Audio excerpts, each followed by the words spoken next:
जयंत पाटील यांनी गेल्या 3 निवडणुकांमध्ये सांगली जिल्ह्यावरची पकड आपली जी आहे ती मजबूत केलेली आहे आणि आता ते सांगली जिल्ह्याचं पुन्हा एकदा नेतृत्व त्यांच्याकडं आपोआप जातंय आणि त्यानंतर मात्र त्यांची पुढची पावलं ही पश्चिम महाराष्ट्राच्या नेतृत्व दिशेनं आणि पश्चिम महाराष्ट्रामध्ये जी एक पोकळी तयार झाली त्याच्या दृष्टीनं राहील अशी शक्यता आहे. पण सांगली जिल्ह्यावरची पकड त्यांची पूर्वी जी होती ती मध्यंतरीच्या काळामध्ये थोडी ढिली झालेली होती.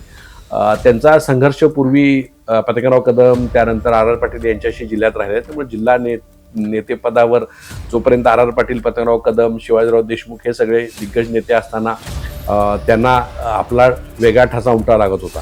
जिल्हा मध्यवर्ती बँकेवर जयंत पाटलांचे समर्थक मानसिंगराव नाईक हे अध्यक्ष आहेत. त्यामुळे जिल्हा बँकेसारखं महत्त्वाचं 12,000 कोटी उलाढाल असलेली एक संस्था जयंत पाटलांच्या ताब्यात आहे. 18 तारखेला जी जिल्हा परिषद अध्यक्षपद निवड आहे तिथं सुद्धा जयंत पाटील यांचा समर्थक अध्यक्ष होण्याची शक्यता आहे. त्यामुळं जिल्हा परिषद, जिल्हा मध्यवर्ती बँक आणि बाजार समिती या तिन्ही ठिकाणी स्वतःच्या समर्थकांची वर्णी लावण्यामध्ये जयंत पाटील यशस्वी होत आहेत. त्यामुळं अप्रत्यक्षपणे जिल्ह्यावरची त्यांची पकड आहे ती आपल्याला मजबूत होताना दिसते.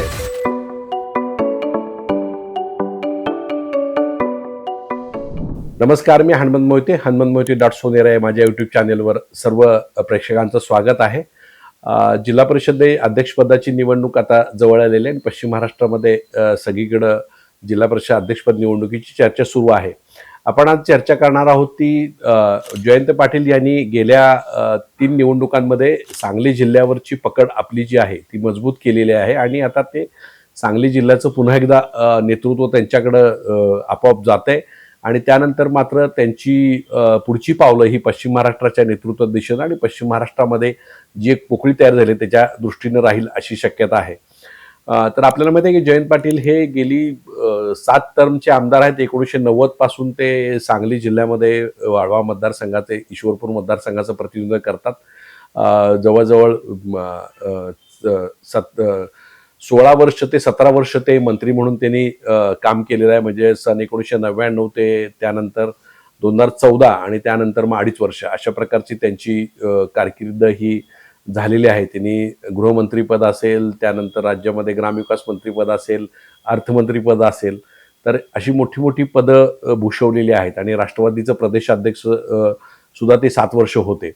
तर त्यांनी राज्यामध्ये खूप काम केलेलं आहे. त्यांनी राज्यामध्ये राष्ट्रवादी वाढीसाठी जवळजवळ अनेक पदयात्रा, अनेक यात्रा केलेल्या आहेत.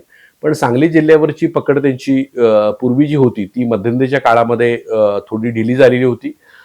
त्यांचा संघर्ष पूर्वी पत्रकाराव कदम त्यानंतर आर आर पाटील यांच्याशी जिल्ह्यात राहिले. त्यामुळे जिल्हा नेतेपदावर जोपर्यंत आर आर पाटील, पत्रकाराव कदम, शिवाजीराव देशमुख हे सगळे दिग्गज नेते असताना त्यांना आपला वेगळा ठसा उमटावा लागत होता. पण आता मात्र या सगळ्या दिग्गज नेत्यांच्या पक्षामध्ये जयंत पाटील यांना चांगली संधी होती. पण नंतर राज्यामध्ये भाजपनं भाजपचा वारू जो चौखर उधळला त्यानंतर मात्र जयंत पाटलांच्या या नेतृत्वाला जिल्ह्यामध्ये मर्यादा आल्या. पण आपण बघतोय की गेल्या नगरपालिका निवडणूक असतील, महानगरपालिका निवडणूक असेल आणि जिल्हा परिषद निवडणुकीमध्ये जयंत पाटलांनी थोडी समन्वयवादी भूमिका घेऊन सर्व युवा नेतृत्व असेल किंवा जिल्ह्यातल्या नेत्यांशी जुळवून घेऊन ज्या प्रकारची एक रणनीती आखलेली आहे त्यामुळं भाजपला रोखण्यामध्ये त्यांना बऱ्यापैकी यश आलेलं आहे. तुम्हाला आठवत असेल तर नगरपालिका निवडणुकीमध्ये त्यांनी आपल्या तालुक्यांमध्ये चांगली बांधणी केलेली होती शिराळा वाळव्यामध्ये आणि उर्वरित ठिकाणी त्यांनी जबाबदारी विश्वित कदमांच्यावर होती आणि उर्वरित ठिकाणी त्यांनी खानापूर आटपाडीमध्ये सुहास बाबर यांना पाठिंबा दिलेले होते. त्यामुळं फक्त 2च ठिकाणी 2 नगरपालिकेमध्ये भाजपला यश मिळालं. एक आटपाडी असेल किंवा जत असेल, तिथं सुद्धा शिंदेच्या मधली फूट असेल किंवा पाटलांच्या मधील फूट असेल ही कारणीभूत ठरली. पण जयंत पाटलांची रणनीती ही उत्तम होती आणि त्यामुळं नगरपालिका निवडणुकीत चांगलं यश मिळालं.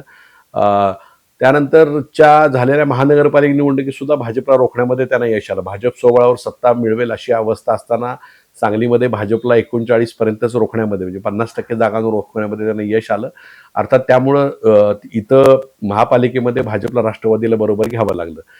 पण आता जिल्हा परिषद निवडणुकीमध्ये पुन्हा एकदा बाउन्स बॅक जयंत पाटलांनी आणि त्यांच्या राष्ट्रवादीने केलेलं आणि राष्ट्रवादी आता पुन्हा काँग्रेस बरोबर आणि शिवसेना उद्धव ठाकरे गटाबरोबर आणि अजित पवारांच्या काही सदस्यांच्या मदतीने जिल्हा परिषदेमध्ये सत्ता स्थापन करेल अशी परिस्थिती आहे. आता आपण जर पाहिलं तर वाळवा शहरामधील पंचायत समित्या असतील, तिथल्या दोन्ही आष्टा आणि ईश्वरपूर नगरपालिका असतील, या सगळ्यांवर जयंत पाटलांचं वर्चस्व आहे. जिल्हा मध्यवर्ती बँकेवर जयंत पाटलांचे समर्थक मानसिंगराव नाईक हे अध्यक्ष आहेत. त्यामुळे जिल्हा बँकेसारखं महत्त्वाचं 12,000 कोटी उलाढाल असलेली एक संस्था जयंत पाटलांच्या ताब्यात आहे.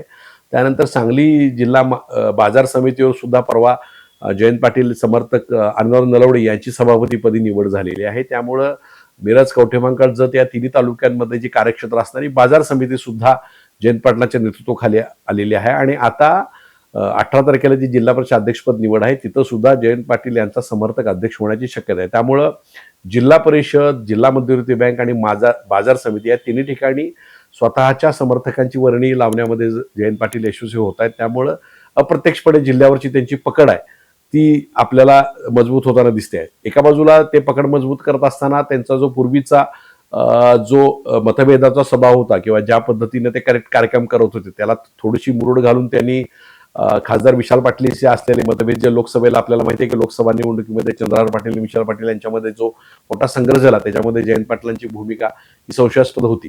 तर त्यावेळेला सुद्धा जयंत पाटलांनी त्या गोष्टी सगळ्या बाजूला सारून खासदार विशाल पाटलांच्या बरोबर समन्वयवादी भूमिका घेतलेली आहे. त्यानंतर विश्वजित कदमांच्या बरोबर समन्वयवादी भूमिका घेतलेली आहे. त्यानंतर इकडं संजय काका पाटील असतील, विलासराव जगताप असतील, अजितराव घोरपडे असतील, शिवाजीराव नाईक असतील यांच्याबरोबर सुद्धा त्यांनी चांगलं जमवून घेतलेलं आहे. त्यामुळं जिल्ह्यावर पकड मिळवण्याच्या दृष्टीनं ते आता प्रयत्न करतात. त्यानंतर दुसरी गोष्ट आहे की अजित पवारांच्यामुळे जी पश्चिम महाराष्ट्रामध्ये एक पोकळी तयार झालेली आहे. म्हणजे अजित पवार हे सहकारातले बडे नेते होते आणि पश्चिम महाराष्ट्र, सांगली, सातारा, कोल्हापूर, सोलापूर या ठिकाणी जे सहकाराचा जाळ आहे तिथं त्यांची पकड होती. आणि शरद पवारांची तब्येत सुद्धा आता आपल्याला माहिती आहे की थोडीशी बरी नाही आहे. तर त्यामुळे त्यांचं सुद्धा आता कारकीर्द मावळतील आहे. अशा वेळेला जयंत पाटलांचं एक लक्ष असेल की या पश्चिम महाराष्ट्रामध्ये सहकार चळवळीवरचा एक प्रकारे तिथं मुसंडी मारणं, त्यानंतर जी राष्ट्रवादीची आयडिओलॉजी त्याचा प्रसार करणं, रयत शिक्षण संस्था असेल, वसंतदादा शुगर इन्स्टिट्यूट असेल, या सगळ्या गोष्टींमध्ये एक गोष्टीची चर्चा करणं, त्यानंतर जे शरद पवारांना विचारधारा मारणारा जो वर्ग आहे त्याच्याबद्दलचा सगळा सहानुभूती करून तो सगळा एकत्रित करणं, त्यानंतर फुलेशाह आंबेडकरांची विचारधारा जी आहे त्याच्याबद्दल सगळी पुढं करणं, आणि जे स्ट्रॉंग मराठा लीडर म्हणून जे एक पोकळी तयार अजितदादांच्या गेल्यानंतरची आहे ती स्ट्रॉंग मराठा लीडर म्हणून जी पोकळी आहे ती सुद्धा भरण्याचं काम पुढच्या काळामध्ये जयंत पाटील करू शकतात. त्यामुळं जिल्ह्यावरची पकड ठेवत ठेवत त्यांचं लक्ष पश्चिम महाराष्ट्रामध्ये जर असलं तर त्याच्यामध्ये त्यांच्या राजकारणाची पुढची दिशा ही अवलंबून असेल.